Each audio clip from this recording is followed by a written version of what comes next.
The son of rapper Lil Jon has been found dead. Police discovered the body, believed to be that of 27-year-old Nathan Smith, in a pond outside Atlanta. A short time later, Lil Jon issued a statement saying he was heartbroken at the loss of his son. Smith, whose stage name was DJ Young Slade, was last seen leaving his Georgia home Tuesday morning.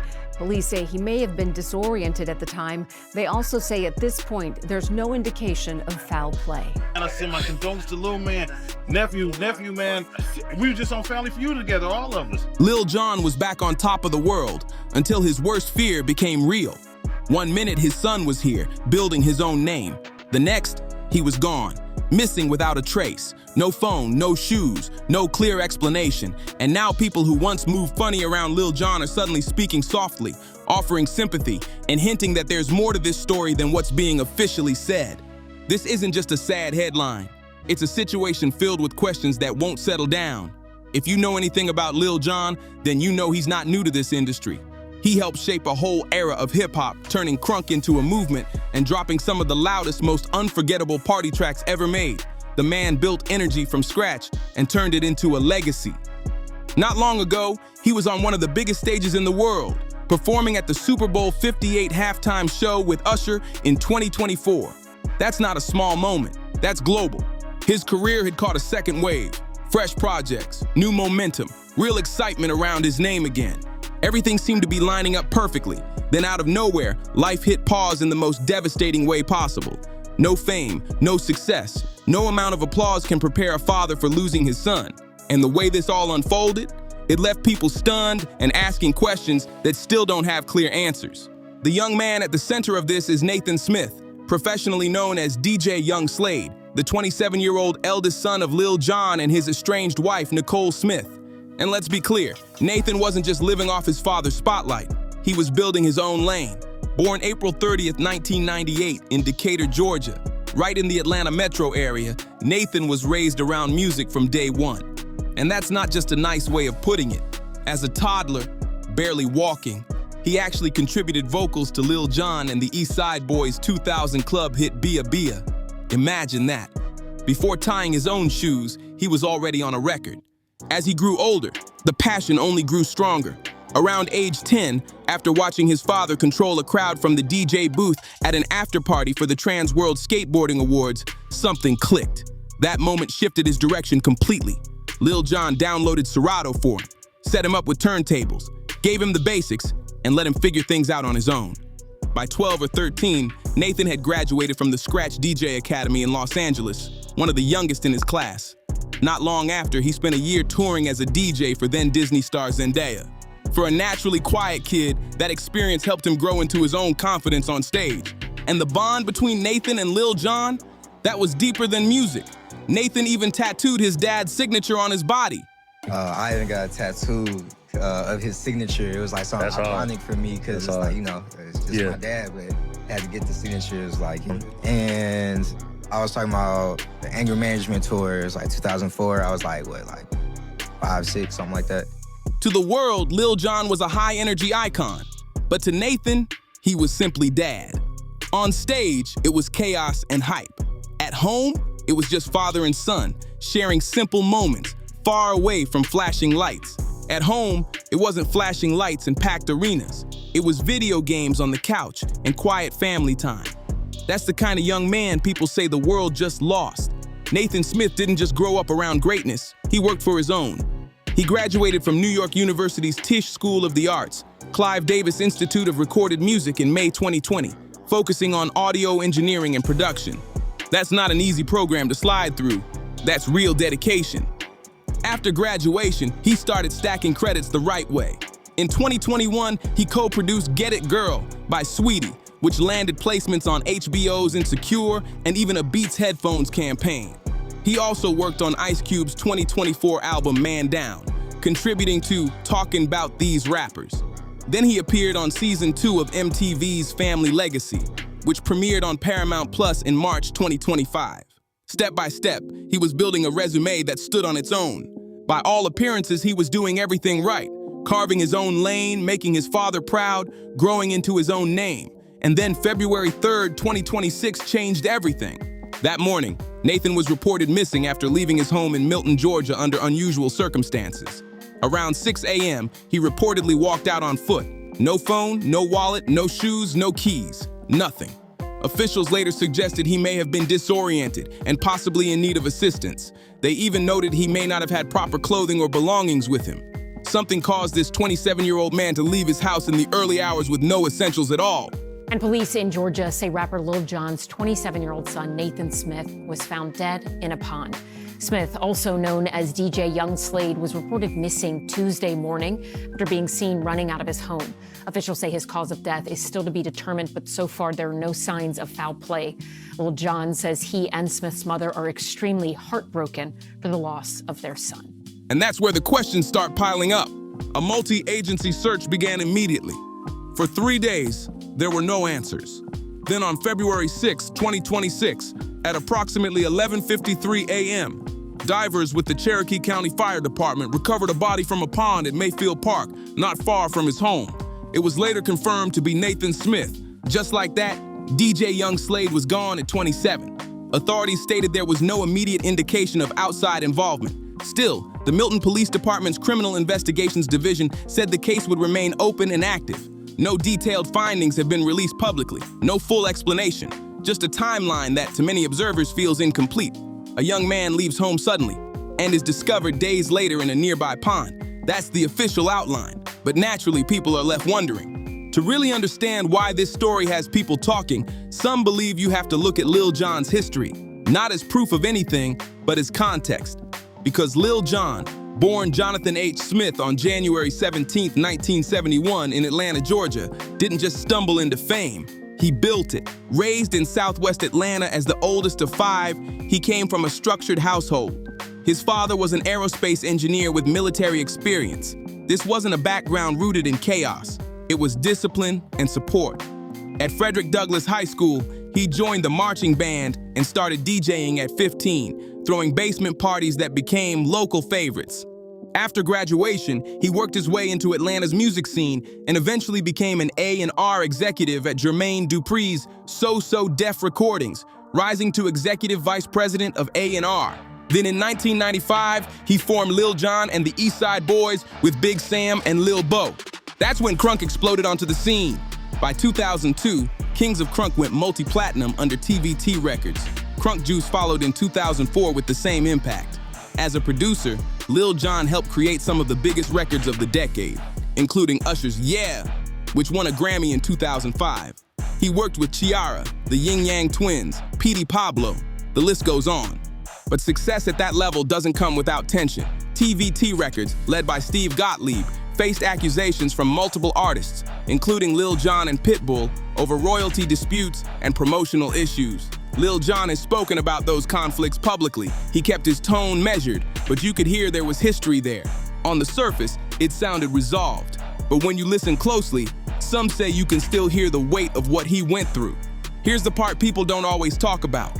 The same man who helped turn TVT into one of the biggest independent labels in the country wasn't feeling protected by the very system he was helping grow. Lil Jon didn't go on a long public rant. That's not really his style. He's always been the type to keep it moving instead of sitting in bitterness. But that doesn't mean the situation didn't leave scars. The fallout with TVT reportedly pushed his solo album, Crunk Rock, from its original 2006 plan all the way to 2010. That's 4 years of stalled momentum in an industry that moves fast. 4 years where trends shift, sounds evolve, and opportunities pass by. Then in 2008, TVT filed for bankruptcy after major legal losses, leaving several artists stuck in the middle of unfinished business. That chapter didn't close cleanly. It just faded out. But label drama wasn't the only tension around him. Big Sam, one of the original East Side Boys, later spoke publicly about why the group split. According to him, it came down to money. He said once he started asking questions about where his earnings and royalties were going, the vibe changed. That's his side of the story, and it added another layer to the narrative. After Crunk Juice in 2004, Lil Jon parted ways with Big Sam and Lil Bo, with financial disagreements and label complications reportedly playing a role. TVT was a great experience because it was a place where I could go and be myself. Also. like just not taking care of his artists. He didn't take care of his artists. I don't like to dwell on any negativity. I like to keep everything positive, find the positivity out of a situation and take that and move on. Then there were creative disputes from outside the group. DJ Paul of 3-6 Mafia publicly challenged Lil Jon over the roots of crunk, arguing that Memphis artists helped pioneer the sound before Atlanta brought it mainstream. Gangsta Pat echoed similar sentiments. Even Atlanta's Dem franchise boys accused him of borrowing elements of their snap style in the mid-2000s. None of this was courtroom drama. It was hip-hop debate, pride, and regional loyalty clashing in public. When you stack all that together, it paints a picture of a career surrounded by tension at times. Label disputes, group splits, sound ownership debates, industry politics. Fame isn't just flashing lights and sold-out shows. It comes with pressure most people will never see. Lil Jon has spoken before about how isolating success can feel. The private jets and award shows look glamorous, but behind that comes responsibility, criticism, and constant scrutiny. And now, on top of everything he's navigated professionally, he's facing something deeply personal: the loss of his firstborn son. Here's where the tone shifts. After Nathan Smith's passing, something unexpected happened. The same industry that once debated, argued, and clashed with Lil Jon seemed to pause. Disagreements didn't matter in that moment. Across regions and rivalries, voices came forward with one message: support. E40, the Bay Area legend, was among those who publicly shared his grief. Regional pride runs deep in hip-hop, but when he spoke about Nathan, it wasn't about coasts or competition. He referred to Nathan as family, calling him his nephew. That's not industry talk. That's personal. He mentioned they had all been together not long before, even appearing on Family Feud, laughing and enjoying time as a group. Now, instead of celebrating, he was expressing sorrow. You could hear the weight in his voice. Whatever disagreements may have existed in the past, in that moment, they didn't seem to matter. The conversation shifted from rivalry to remembrance. Anything you need, I'm here. That's what real support sounds like when it's not for cameras, not for headlines, but from the heart. In moments like this, past disagreements don't matter. Titles don't matter. Ego doesn't matter. It's just people showing up for someone who's hurting. And it wasn't only artists from hip-hop. Shaquille O'Neal, Shaq, personally reached out to Lil Jon. Not just a quick post and keep it moving. He actually picked up the phone and called him. That says something. Shaq admitted openly that he doesn't know what it feels like to lose a child, but he understands it's devastating. For someone of his status to say, "I don't have the answers, but I care," that hits different. Then came Lil Jon's own words, and that's where everything feels heavier. When he spoke about Nathan, it wasn't about achievements or credits.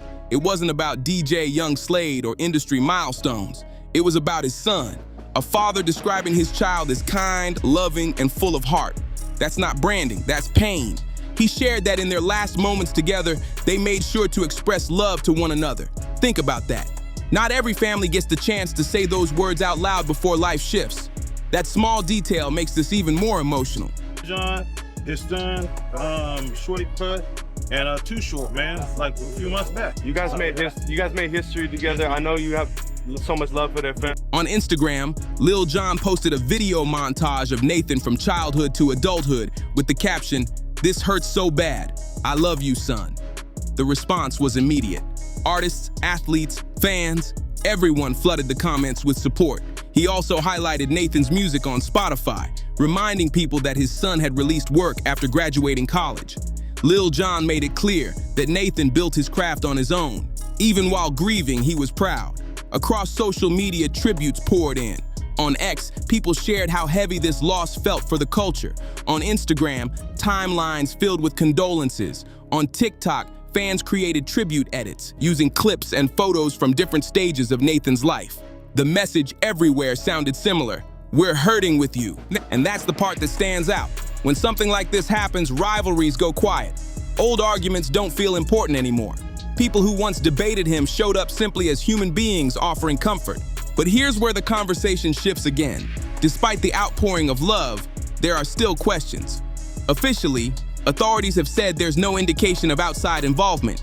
At the same time, the Milton Police Department's Criminal Investigations Division has stated the case remains open and active. That combination, no clear sign of wrongdoing, yet still under investigation, leaves room for uncertainty. It's that uncertainty that keeps people talking. Not accusations, not wild claims, just unanswered details. And until more information is released, speculation will likely continue. Because when a story ends without clarity, it doesn't really feel finished. And let's be clear, this story doesn't just close because a statement was released. Think about what's actually confirmed. A 27-year-old man with no widely reported long-term struggles suddenly leaves his home at 6 in the morning with no phone, no shoes, no wallet, nothing. Officials said he may have been disoriented and needed assistance. How are you supporting him at a time like this? I talked to him yesterday, so my condolences goes out to, him and his family. Multiple agencies searched for 3 full days and came up empty. Then on day 3, he was discovered in a pond close to his own neighborhood. That timeline is what keeps people talking. There were mentions that Nathan had recently been treated for a viral infection or rash before he disappeared. But beyond that, no deeper public explanation. As of February 10th, 2026, no detailed autopsy findings, no toxicology report released publicly, no official cause, no official manner, just very few answers. And when information feels limited, questions grow louder. This isn't about pushing wild theories. It's about acknowledging the gaps that naturally leave people unsettled. A father lost his son. A mother lost her firstborn. Lil Jon and Nicole Smith also share a young daughter, Nahara, born in 2024, who now grows up without her big brother. That's the part that hits the hardest. At the center of all of this is Nathan Smith, DJ Young Slade, a young man described as talented, creative, kind, and focused on building his own name. He wasn't just Lil Jon's son. He had his own path, his own goals, his own momentum. And whatever truly happened that morning of February 3rd, 2026, his future was cut short far too soon. What we know for certain is simple. He was loved, he mattered, and his absence leaves a real void. The investigation is still considered open and active. That means more information could come out in time. Until then, people will continue to watch, wait, and hope for clarity. Not for drama, but for understanding. Rest in peace to DJ Young Slade, Nathan Smith, 1998 to 2026. Gone too soon. If you've been following this story, let me know your thoughts in the comments. Keep it respectful. If you found this breakdown helpful, make sure to like this video, share it with someone who's been trying to understand what's going on, and subscribe so you don't miss future updates. And if you want more deep dives into celebrity stories and the real conversations happening behind the scenes, check out the next video you see on your screen right now. I'll see you in the next one.